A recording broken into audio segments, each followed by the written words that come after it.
4,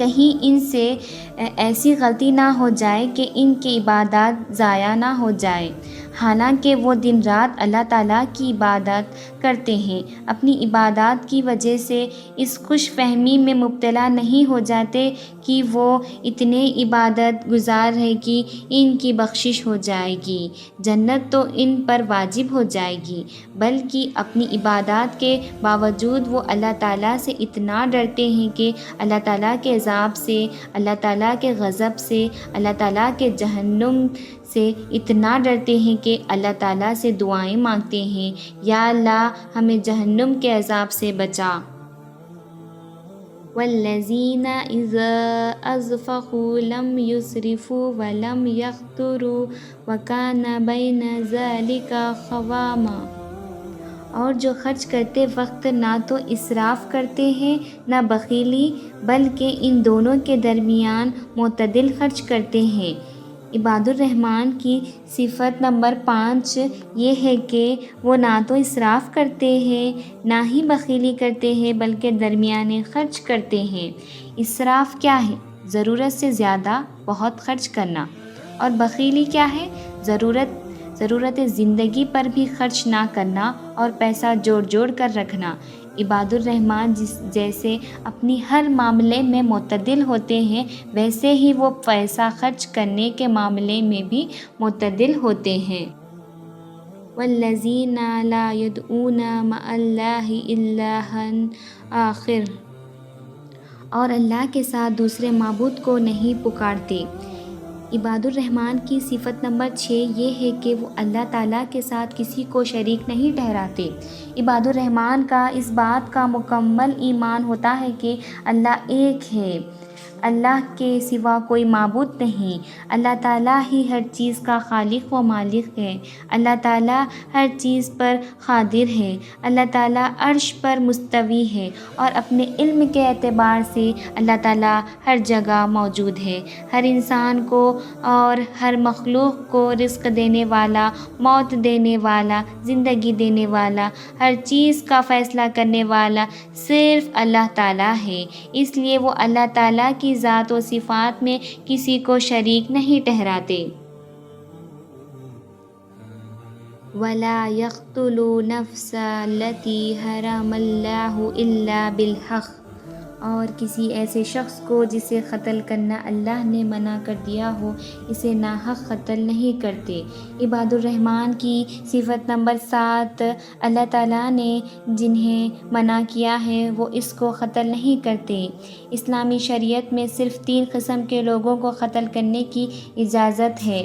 ایک وہ انسان جس نے کسی کو ناحق قتل کیا ہو تو قصاص کے طور پر اسے قتل کیا جائے۔ دوسرا، جو انسان اسلام سے پھر گیا ہو۔ تیسرا، وہ شادی شدہ بدکار انسان جس کی سزا اللہ تعالیٰ نے رجم قرار دی ہے۔ اس کے علاوہ وہ کسی کو بھی قتل نہیں کرتے، قتل و غارت میں نہیں پڑتے۔ وَلَا يَزْنُونَ، اور وہ بدکاری نہیں کرتے۔ عباد الرحمن کی صفت نمبر 8 کہ وہ بدکاری نہیں کرتے۔ جہاں وہ ہر معاملے میں اللہ تعالیٰ کی تابعداری کرتے ہیں تو وہ اس معاملے میں اللہ تعالیٰ کی بہت فرمانبرداری کرتے ہیں کہ وہ نکاح کرتے ہیں اور بدکاری میں نہیں پڑتے۔ والذین لا یشہدون الزور، اور جو جھوٹی گواہی نہیں دیتے۔ عباد الرحمن کی صفت نمبر 9 یہ ہے کہ وہ جھوٹی گواہی نہیں دیتے۔ اگر وہ کسی چیز کے بارے میں، کسی انسان کے بارے میں حق جانتے ہیں اور ان کی گواہی کی ضرورت پیش آتی ہے تو وہ ہر حال میں حق کا ساتھ دیتے ہیں۔ عباد الرحمن کسی بھی قسم کے مال کا لالچ نہیں کرتے، کسی بھی صاحب حیثیت، کسی عہدیدار، کسی بڑے انسان، کسی مضبوط انسان کے روب میں آ کر جھوٹی گواہی نہیں دیتے، بلکہ وہ اللہ تعالیٰ سے ڈرتے ہیں اور ہر حال میں وہ حق کا ساتھ دیتے ہیں۔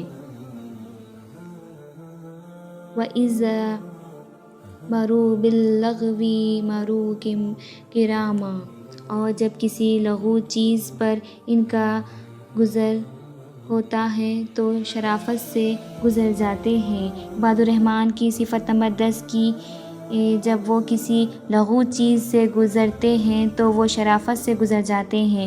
لغو کیا ہے؟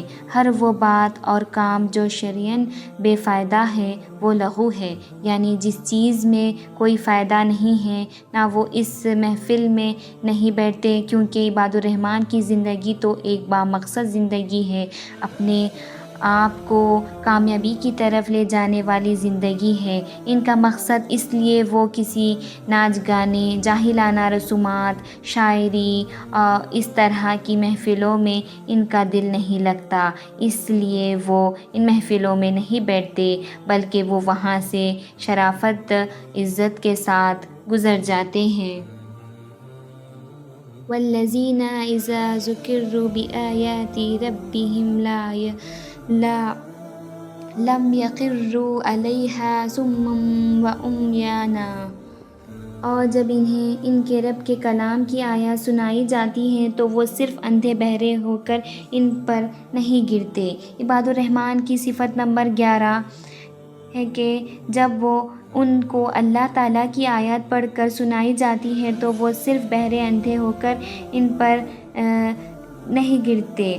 اس کا مطلب یہ ہے کہ ایسے نہیں سنتے جیسے وہ بہرے ہو یا انہیں سنائی نہیں دے رہا ہو، ایسے نہیں دیکھتے جیسے وہ اندھے ہو، دکھائی نہیں دے رہا ہو، بلکہ وہ قرآن پاک کو سمجھ کر پڑھتے ہیں، اور اس طرح سمجھ کر پڑھتے ہیں تو آنکھوں سے آنسو گرتے ہیں، پڑھتے ہیں تو ان کے ذہن نشین ہوتا ہے، اس کو سوچ سمجھ کر پڑھتے ہیں، اس پر عمل کرتے ہیں، اور نیت ان کی صاف رہتی ہے، وہ اندھے اور بہرے نہیں ہوتے ہیں، وہ باشعور ہوتے ہیں۔ عباد الرحمن قرآن جب بھی سنتے ہیں اپنے کان کھلے رکھ کر سنتے ہیں۔ والذین یقولون ربنا هب لنا من ازواجنا وذریاتنا قرۃ اعین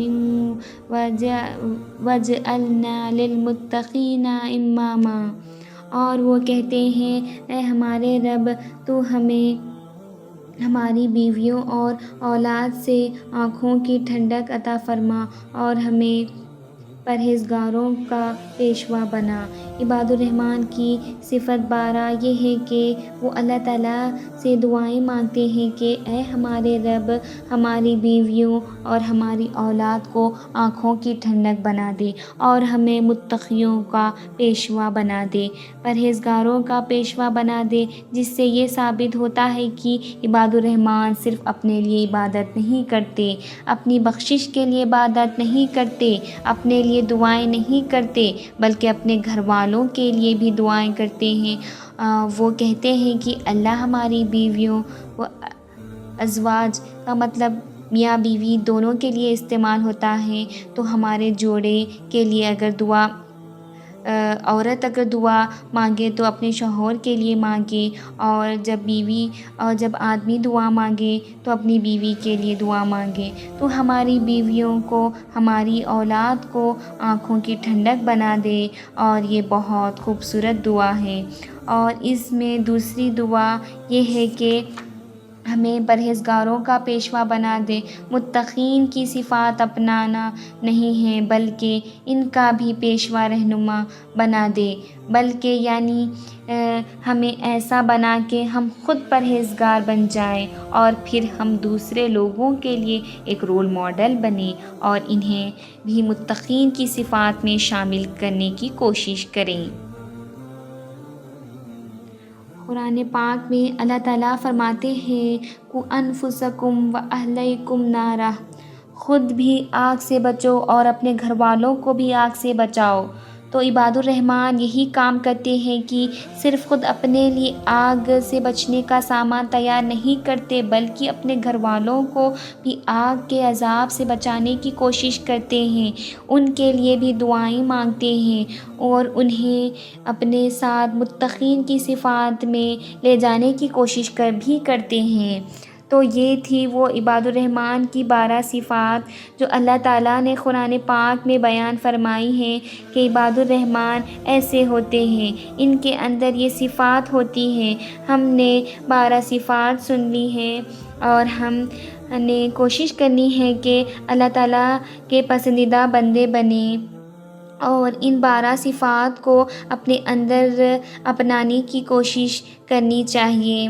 آخر میں اللہ تعالیٰ سے دعا ہے اللہ تعالیٰ ان تمام صفات پر پوری طرح عمل کرنے کی توفیق عطا فرمائے۔ وآخر الدعوانا ان الحمدللہ رب العالمین۔ جزاک اللہ خیرا کثیرا۔ سحر کا نور بن جاؤ، اجالے کی طرف آؤ، سحر کا نور بن جاؤ، اجالے کی طرف آؤ۔